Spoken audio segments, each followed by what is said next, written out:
But with that, let's also welcome in our guest for the day, Mr. G. Chokalingam, founder and MD at Economics Research, joining us now, and Nilesh Jain, head AVP Technicals and Derivatives Research, joining us now. Welcome to both of you and a very good morning to the both of you. I'll take up the first question, which is on Shriram Finance. And this is from Arijit, who's writing us from Kolkata and asking about Shriram Finance. His buying price is at 822. The quantity is 10206. Will there be a correction or can we expect it to touch 871 in the short term is his question. Nilesh, I'll come to you on this one. What's the view like on the charts? He's sitting on a loss of around 1.3 lakhs rupees, by the way. Morning, Mahima. Well, if you look at the structure in last two sessions, we are witnessing some bit of profit taking at the high level, and quite possible that this profit taking might extend further because if you see, the counter has given a strong run up for the 7th consecutive week, all the way from 600 level to it has reached to the levels of 838. So there might be possibility of some bit of profit taking towards 800 or 790 on the lower side, but I would advise to keep a strict stop loss at 790 and do not expect any major up move on immediate basis. But yes, from a positional perspective, looks positive. From a trading perspective, we expect some bit of consolidation. Got the view, Nilesh. The next question that's coming in is from Lalita from Chennai, and she's asking a very pertinent question on something like a Unimec Aerospace. Her buying price is 1498, and unfortunately, we had that the issue with the company as well over the last couple of quarters, and since then it has slipped below the 1,000 mark. So she's currently sitting at a loss of about 30,000, holding 60 shares, and asking if she should wait for a year, which she can, or get out of the counter right now. Mr. Chokalingam, very good morning to you, sir, and thanks so much for joining in. Do you have any view on something like a Unimec Aerospace? It's a very small company, the small cap, and problem is it's trading at over 60 PE. And if you look at last 3 year performance, it is not anything great to justify the current valuation. So unfortunately, I would not recommend even holding. But then there is a risk. These kind of stocks are extremely volatile on both upside and downside. So if somebody is losing money, then one can hope for any possible tactical upside to exit the stock. Right. We've got our first caller for the day. Manav is calling us from Gurugram. Manav, hi, a very good morning to you. How can we help you today? Hi, good morning. Good morning, everyone. So today I have a query on Indian hotels. Okay. So I'm holding an 50 odd shares at an average price of 760. Okay. So but personally, I'm very hopeful for this counter to to do good in in a long term. So the stock is trading around 710, 712 today at around that pricing area. So I was interested in averaging it out at this current juncture. Would that be a great idea? I'm interested in long term. Okay, Manav, got your question. I'll take this up with Mr. Chokalingam. Mr. Chokalingam, when the Q2 numbers came out, and this time overall, if you see the hotel segment performance, it's not been that great, right? There has been some slip in terms of where the occupancy stands. The top line growth was largely driven by the average room rate prices being hiked, and also a lot of these counters are going through restructuring or adding a lot of keys in their pipeline. With regards to where Indian Hotel stands, what's the view like, and can he average at the current levels to continue to hold it for a long-term perspective? Yeah, there are two parts to your question. First of all, on hotel industry, yes, September quarter is not great for many hotel stocks. That is partly because the seasonality. The September quarter is always a subdued quarter for the hotel business. And second, pertaining to the Indian hotel, there is no doubt coming from Tata Group, excellent track record, excellent deep value of assets in each and every hotel they own. Stock also slightly corrected, but still it is trading at a stretched valuation. But then for long term, there is no doubt. If you are planning to hold for 1 to 3 years minimum, then it will create a steady return. But in short to medium term, I doubt. So I would buy if it corrects at least another 5 to 8%. Otherwise, I'll hold it for long term. The short to medium term, I would look for some mid-sized, high-quality hotel stocks which are available at a very much cheaper valuation to Indian hotel. Okay, all right. So that's the view with regards to where Indian Hotel stands. We've got our next question from Basavaraj, who's writing us from Bengaluru and asking about ABB India. He's got he's got 38 quantity at the levels of 5732. He says that he's incurring a loss right now. So his loss is almost of 30,000 rupees. Wants to know if he can exit with loss or average and stay. He's a long-term investor, is what he's saying. So, Mr. Choklingam, your view on ABB India? No doubt, it's a great MNC engineering company, but for long term, if you ask me, I would prefer L&T to ABB. So, because I firmly believe that L&T can beat ABB by big margin beyond 1 year. Because the order book is excellent, and most importantly, the diversification into data centers, realty, semiconductor, EMS manufacturing, electronics product. So all these, I'm sure L&T will build a big business.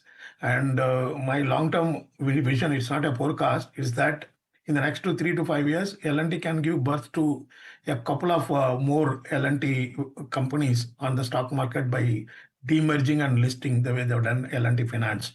So that is the kind of conviction I have. I think long term, it is the best engineering company listed in the large cap space. Got the view, and very interesting view from Mr. Chokalingam that the demerger plan could be something that L&T could look at. The other aspect is also that their venture into the semiconductor space has also been something that the management spoke about as well. But we have another caller now coming in from Bengaluru. Siva is dialing in for a stock query. Siva, very good morning to you. Welcome to Ask Profit. What's your query? Good morning. So my query is about Mrs. Bector's Food Specialty Limited. Okay. So I want to I see most of the funds accumulating this stock, and as well they have a capex plan increasing their capacity with 2 new plants. So I want to understand long-term perspective, probably 2 years. Can I hold this at this current level? And Siva, do you hold any other FMCG company right now in your portfolio? Yeah, like I actually hold Domes Industries. Okay, got it. Mr. Chokalingam, any quick view that you have on something like Mrs. Bector's, and is that one of your plays in the FMCG space, or do you have any other preference? In FMCG, I have a negative view. I don't think that is going to come back to double-digit growth, but still, I prefer Britannia because the wheat and sugar prices have moderated, and particularly wheat price is expected to moderate much more.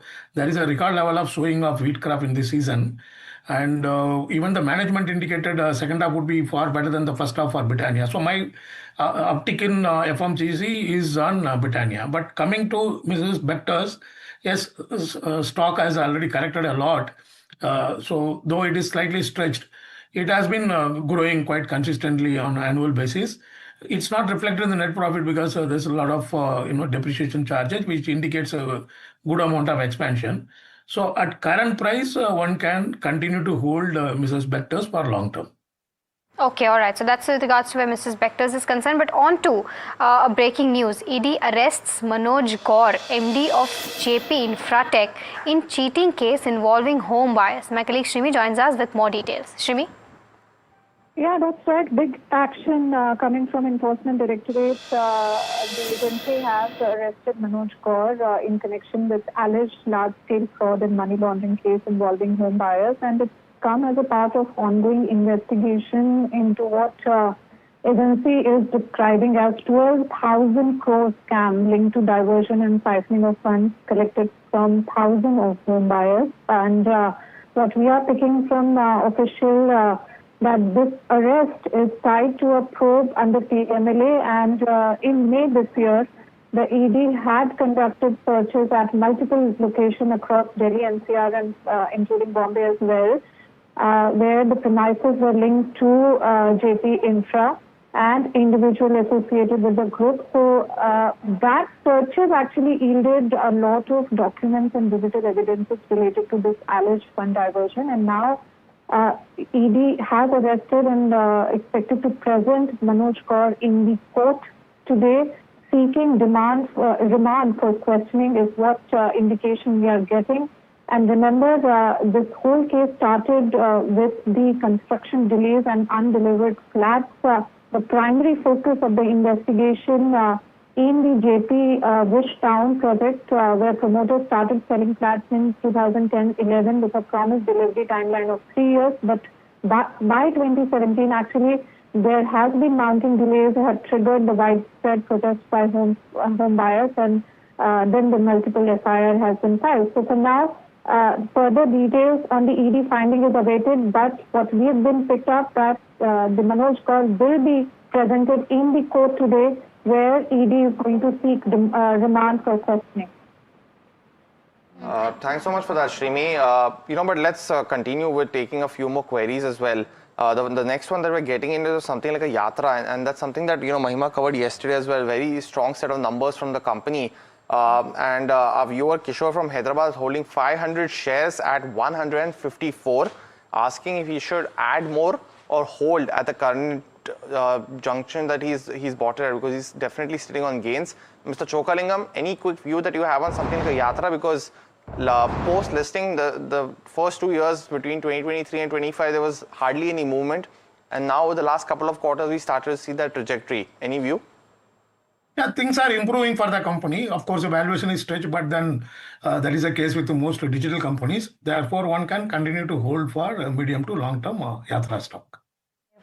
We've got a next question from Thomas George, who's writing us from Amsterdam. He's holding 1,000 odd shares of United Spirits bought at the levels of 1180. Wants to know as to what should be the next course of action for him. Nilesh, what's the view like on the charts? He's sitting on profits of around 2.5 lakh rupees. Should he book some profits? Well, Mahima, the structure still appears positive because the counter is trading well above its all long-term and short-term moving averages. It's a good bet, good portfolio bet, I would say, as well as from a short-term trading perspective as well. I believe there's still some more room left on the upside towards 1460 to 1500. So at present level, one can keep a trailing stop loss at 1400 and stay put for the upside target of 1460 on immediate basis, followed by 1500 from a November series expiry point of view. So structure appears positive. Got the view, Nilesh, but we are, one of the key announcements coming from Mahindra today, that they and Manulife has actually announced a joint venture, and the press conference is on right now. Let's quickly cut into Dr. Anisha speaking on the rationale of the same. To that area as compared to what they have today. It doesn't say that we will not focus on urban areas, we will, and we feel that we've got a compelling value proposition there as well, and that will be focused on protection, but we will have a suite of products that customers would need. Okay. Anish, one more question from NDTV Profit on how do you see the recent buoyancy because of the GST cut from the government on life insurance? Is the JV trying to capitalize on that? So the JV will benefit from that clearly, and we are building this for the long term. In that sense, the momentum that we have today is a very good place to start with. All right. Some questions from Outlook Business. How do you plan to tackle competition in the sector, which is dominated by one state-owned insurer? We believe that this is a huge space, and there is room for many to play, as we've seen in the banking sector as well, and as we've seen with NBFCs. And the customer base we have, the connects we have, the understanding we have of markets is something that's going to help us play in a very meaningful way here. Well, that's Dr. Anisha, of course, speaking on a very key one for Mahindra, because he has mentioned about the growth gems of Mahindra and Mahindra apart from the automotive vertical. He wants to focus on holidays, he wants to focus on logistics, and this is another key venture apart from what they already have in the NBFC space as well. So we'll continue to get you key highlights from the key points that Mr. Dr. Shah is actually making in this aspect. But let me just quickly take a view of Chokalingam, Mr. Chokalingam, very quickly. Mr. Chokalingam, Mahindra, you mentioned your positive view as well. Any other amongst the growth gems, amongst the NBFC space, do you like any other company in the group? I am not that bullish on NBFC company of Mahindra Group, but I continue to maintain extraordinary conviction in M&M on a standalone basis. Okay. All right. So that's with regards to where M&M stands, but it's that time of the show where we take a deep dive into the derivative space, and let's bring in Sharad to give us a snapshot of what's in trade today. Sharad, especially because it's expiry is playing out today. Well, that's pretty interesting, Mahima. And looking at the volatility in the markets, there was an up move in the beginning, you could say, but then there was a fall and a sharp recovery coming in Sensex, and that is why the action is very much here. Asian Paints, that's up 3.5% yesterday. Also, it was very strong. ICICI Bank, a strong contributor in the Sensex index, that has also moved up. It's up almost 2%. But slight profit booking coming in these counters. But nevertheless, the recovery is something which we are talking about. Overall, let's looking at the numbers for Sensex. That is up almost, you could say, it's trading at almost 84,900 in the future space. Even the open interest, however, you see it's on a bit on the lower side as compared to yesterday. Most of the action happening in the call segment, in the reversals and some put writing as well. Now, BankX also we see a strong set of numbers coming in. But the ICICI Bank, this is the counter which is holding the BankX, because there is a divergence between both of them, and that is why a larger up move we are not seeing in the BankX as compared to Sensex. IndusInd Bank also holding the strong gains. Looking at the contracts, how they are moving, most of the actions are happening on that 66,000, 65,500 mark levels. And interestingly, looking at the stock specific moves, the strong long build-ups where we are seeing these two counters are there. PG Electroplast and Hindustan Zinc. Throughout the day, Hindustan Zinc has shown a good strength as the metal space has been buzzing. And the short covering, this includes Ashok Leyland and even Asian Paints. Brokerage is also coming with their bullish views. Looking at the long unwinding counters, we are having Astral and Shriram Finance, where we are seeing reversals in trade. And lastly, the shorts, if you look at it, the short build-up, it's coming in Supreme Industries and Oil India. So these are the important stocks which would be in focus on BSE's expiry day. Okay, all right. Sharad, thank you so much for getting us those details. Moving on to the next question, which is, from Srinivasan, who's writing us from Bengaluru. He's asking from a long-term perspective about Indian Bank and wants to know if he can expect this counter to... in fact, he's asking that what kind of return can you expect from these counters? He's mentioned Indian Bank and PFC. I'll take two, making an exception here. So, Mr. Chokalingam, what's the view like? No doubt, Indian Bank is a quality PSU bank, but I prefer Bank of India in terms of valuation. It is much cheaper than Indian Bank, and also Bank of India has 15% of the total business coming from outside India. So this could be a vehicle for proposed consolidation in the PSBs. Asset quality is also excellent. PFC, yes, one can hold for long term. Price to book value is quite comfortable for PFC. Okay, all right, so that's with regards to where PFC stands. We've got our next question, and this is on ITC. Raju, I think that's his name. He's not mentioned his name, but his WhatsApp name suggests Raju. He's bought 42 odd shares of ITC at the levels of 433. Wants to know if he can continue to hold from a slightly longer term perspective. Nilesh, what are the charts suggesting for ITC? Can he continue to hold?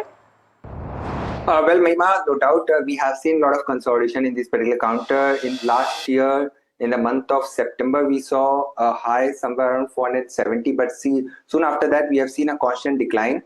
So the time-wise correction is currently going on, and 398 is the immediate support. From a positional perspective, it's a very good bet to be into. Averaging can also be done at the lower level. From next 1 year kind of time frame, I think the stock has a potential to move towards 440 to 460 once again. So overall structure remains positive from a positional perspective, but yes, from a short-term trading perspective, there could be possibility of this consolidation to continue. Got that view, Nilesh. But the next one that we're getting in, is actually a call coming in from Hyderabad. Vishnu is dialing in for a stock query. Vishnu, very good morning to you, and welcome to Ask Profit. What's your query? Yeah, very good one. Yeah, actually, I'm holding GMR Airport. The passengers data which will be releasing every month. I have seen uptake in Hyderabad and Goa units, but there is a reduction in Delhi Airport. But there was huge increase in the passenger data in Hyderabad. Okay. May I know the current short-term view on this GMR Airport? Got it, Vishnu. Nilesh, let me come to you very quickly on GMR Airports. Vishnu has bought it at 95.8, roughly 500 shares. What would you recommend on the charts? The structure appears on a positive side. So stay put with a stop loss below 92.5, and it has a potential to touch 100 levels on immediate basis. And from a positional perspective, it may move towards 105 as well. So yes, one can stay invested in this particular counter with a trailing stop loss. Okay. All right. So that's with regards to where GMR Airports is concerned. With Nilesh and Mr. Chocklingam, it's time for our first rapid fire segment of Ask Profit. You both know the drill. Try to keep your answers as short as possible, if possible, to buy, sell, and hold recommendation. The first one is from Satyan, and he's asking about Voltam.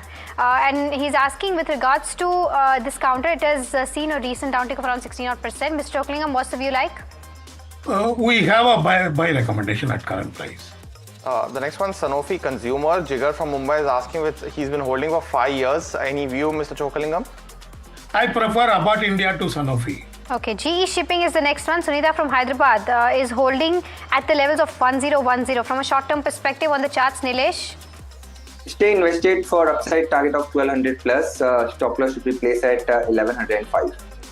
Quick view on something like a PFC for the long term, Mr. Chockalingam? Definitely one can hold for a very long term. Okay, Nykaa is the next one. Nishad wants to know from a shorter term perspective, can he continue to hold or not? His average buying price is 251. Nilesh, on the charts?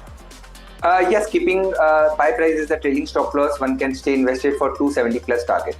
Royal Orchid, a 2-year view. Our viewer has bought it at 598.50 shares, Mr. Chockalingam.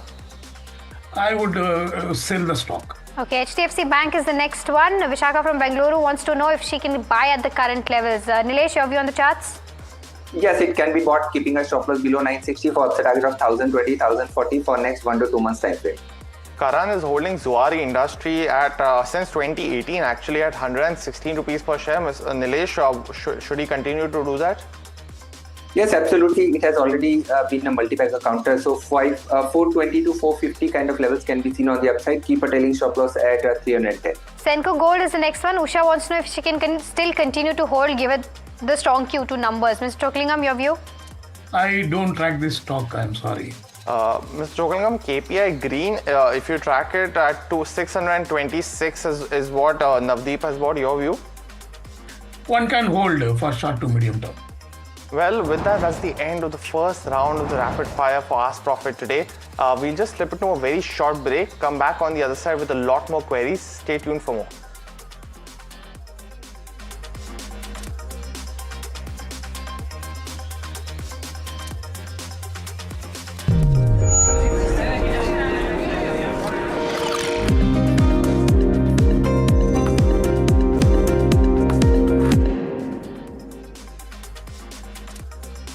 Welcome back. You're watching Ask Profit here at NDTV Profit. Now shifting focus to GIC that reported a strong second quarter with premium growth and lower claims, boosting profitability. Gross premiums rose over 14% year on year, while profit after tax surged 54%, supported by steady investment income and improved underwriting performance. We are now joined by Hitesh Joshi, who's the interim CMD of GIC, joining us now. Mr. Joshi, my first question to you is that premiums grew at a strong double digit, the best of second half of FY26.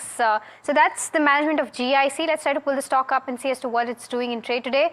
Not much, almost flat, just up about 0.08 odd percent and at its day's low point as well. But moving on, we're also joined by Ajit Mishra, who's a Senior VP Research at NDTV Broking, joining us now. The next question is from Pankaj, who's writing us from Pune and asking about transformers and rectifiers. Wants to know if the stock can be entered at the current levels from a long-term perspective. Ajit, we've been talking about everything that's happened with TRIL this quarter in terms of where the earnings stands, plus the World Bank